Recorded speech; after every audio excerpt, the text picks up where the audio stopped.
Welcome to DVSK lectures. In today's lecture, we are going to discuss about IIIT Pune complete review.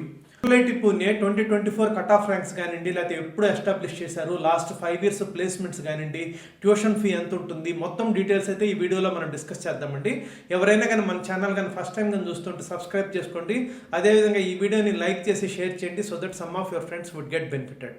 So ఎవరికైనా కానీ engineering admission guidance కానీ కావాలనుకుంటే DVSK lectures అనే android app కానివ్వండి, లేకపోతే మీరు iPhone కానీ వాడుతూ ఉంటే మై ఇన్స్టిట్యూట్ యాప్ డౌన్లోడ్ చేసుకొని దాంట్లో వన్ ఆఫ్ ద కోర్సెస్లో కానీ రిజిస్టర్ అయితే ఫోన్ కాల్స్ ద్వారా, వాట్సాప్ ద్వారా, అదేవిధంగా లైవ్ సెషన్స్ ద్వారా మీ యొక్క డిఫరెంట్ ర్యాంక్స్ని అనలైజ్ చేసి ఆప్టిమైజ్ చేసి మీకు గైడెన్స్ అయితే ఇవ్వడం జరుగుతుందండి. Different courses available for CGM 2025 or JoSAA or CSAB. ఇది ఒక కోర్స్ అండి. AP or Telangana EAPSET or MSET colleges లోకి A category and B category admissions గన గైడెన్స్ కావాలనుకుంటే ఒక కోర్స్ ఉందండి. అదేవిధంగా BITSAT and all private universities కి ఒక కోర్స్ ఉందండి. అదేవిధంగా మీకున్న డిఫరెంట్ ర్యాంక్స్ బట్టి ఎక్కడ చేరతారు అనేది మీకు క్లారిటీ లేనప్పుడు సిల్వర్ ప్లాన్ తీసుకోవచ్చు అండి. It covers all counsellings. ఎవరికైనా కానీ ఇంట్రెస్ట్ ఉంటే you can make use of it. ఇకనైనా వివరాల్లో కానీ వెళ్ళామంటే IIIT పూణే అనేది 2016లో పెట్టారండి. సో యంగెస్ట్ IIIT అయినప్పటికీ కూడా 6-7 years లోనే చాలా బాగా గ్రో అయిందండి. ఎందుకంటే ఇది మంచి సిటీలో ఉంది కాబట్టి జనరల్ గా టాప్ సిటీస్ లో ఉన్నటువంటివి గ్రో అవడానికి చాలా ఈజీగా యాక్సెస్ అయితే ఉంటుందండి. ఫ్యాకల్టీ అవైలబిలిటీ కానివ్వండి, లేకపోతే ప్లేస్మెంట్స్ రిక్రూట్మెంట్స్ కానివ్వండి చాలా బాగుంటాయి. సో అదే సిటీలో ఉన్నటువంటి ఇన్స్టిట్యూషన్స్కి అడ్వాంటేజ్ అండి. కొన్ని NITs బ్రహ్మాండమైన ఎడ్యుకేషన్ ఉన్నా కూడా రూరల్లో ఉండడం వల్ల వాటి యొక్క ప్లేస్మెంట్స్ వాటికన్నా లోయర్ NITs కన్నా కూడా తక్కువ అయితే ఉంటుందండి. సో ఇవన్నీ కూడా రకరకాల ఫ్యాక్టర్స్ అయితే ఉంటాయి. అవన్నీ కూడా మీరు కన్సిడర్ చేసి డెసిషన్ అయితే తీసుకోవాల్సి ఉంటుందండి. సో ఈ IIIT పూణే యొక్క లాస్ట్ 5 years ప్లేస్మెంట్స్ అయితే మేము ఇక్కడైతే ఇచ్చానండి.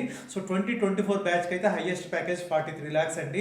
Average package 13.6 lakhs. యాక్చువల్గా 2024 బ్యాచ్కి అయితే తగ్గిందని చెప్పాలి. 2023 కానీ తీసుకున్నామంటే హైయెస్ట్ ప్యాకేజ్ 55 lakhs అండి. యావరేజ్ ప్యాకేజ్ 16.58 lakhs అండి. సో మీరైతే 5 years యొక్క ప్లేస్మెంట్ స్టాటిస్టిక్స్ ఇక్కడైతే చెక్ చేసుకోవచ్చు అండి. ఇక నా ఫీ స్ట్రక్చర్ కానీ తీసుకున్నామంటే ఈ ఇయర్ అంటే 2025లో జోసా కౌన్సిలింగ్ కానివ్వండి, లేకపోతే CSAB కానివ్వండి, లేకపోతే దాసా కానివ్వండి, లేకపోతే CIWG కోటా ద్వారా చేరబోయే స్టూడెంట్స్ యొక్క ఫీ స్ట్రక్చర్ అయితే ఇక్కడ ఇచ్చారండి. సెమిస్టర్ వైజ్ మీరు ఎంత కట్టాలనేది మీరైతే చెక్ చేసుకోవచ్చు. సెమిస్టర్ 1 అయితే 1,61,250 అండి. సెకండ్ సెమిస్టర్ అయితే 1,47,500. ఈ విధంగా మొత్తం అయితే మీరు చెక్ చేసుకోవచ్చు అండి. ఇక నా లాస్ట్ ఇయర్ అంటే జోసా 2024లో లాస్ట్ రౌండ్ తర్వాత కట్ ఆఫ్ ర్యాంక్స్ కానీ చూసుకున్నామంటే సో జనరల్ కేటగిరీ 18,252 అండి. అదే గర్ల్స్ అయితే 26,196 అండి. EWS నుంచి ST కేటగిరీ వరకు ఉన్నటువంటి ర్యాంక్స్ అన్ని కూడా రిజర్వేషన్ కేటగిరీ ర్యాంక్స్ అండి. సో కొంతమంది కామెంట్స్ లో అయితే అడుగుతున్నారు జనరల్ కేటగిరీ ర్యాంక్ ఎక్కువ ఉంది, రిజర్వేషన్ కేటగిరీ ర్యాంక్ తక్కువ ఉందని. బట్ EWS నుంచి ST కేటగిరీ వరకు ఉన్నటువంటి ర్యాంక్స్ మీ యొక్క స్కోర్ కార్డ్ లో ఉన్నటువంటి రిజర్వేషన్ కేటగిరీ ర్యాంక్స్ అండి. వాటితోటి ఇవి చెక్ చేసుకోవాలి. సో మిగతావన్నీ కూడా మీరైతే చెక్ చేసుకోవచ్చు అండి. అదేవిధంగా ఎలక్ట్రానిక్స్ అండ్ కమ్యూనికేషన్ ఇంజనీరింగ్ తీసుకుంటే జనరల్ కేటగిరీ 23,592 అండి. గర్ల్స్ కోట అయితే 30,741 అండి. సో EWS నుంచి ST కేటగిరీ వరకు ఉన్నటువంటి కట్ ఆఫ్ ర్యాంక్స్ అయితే మీరు చెక్ చేసుకోవచ్చు అండి. I hope you have understood. Thank you.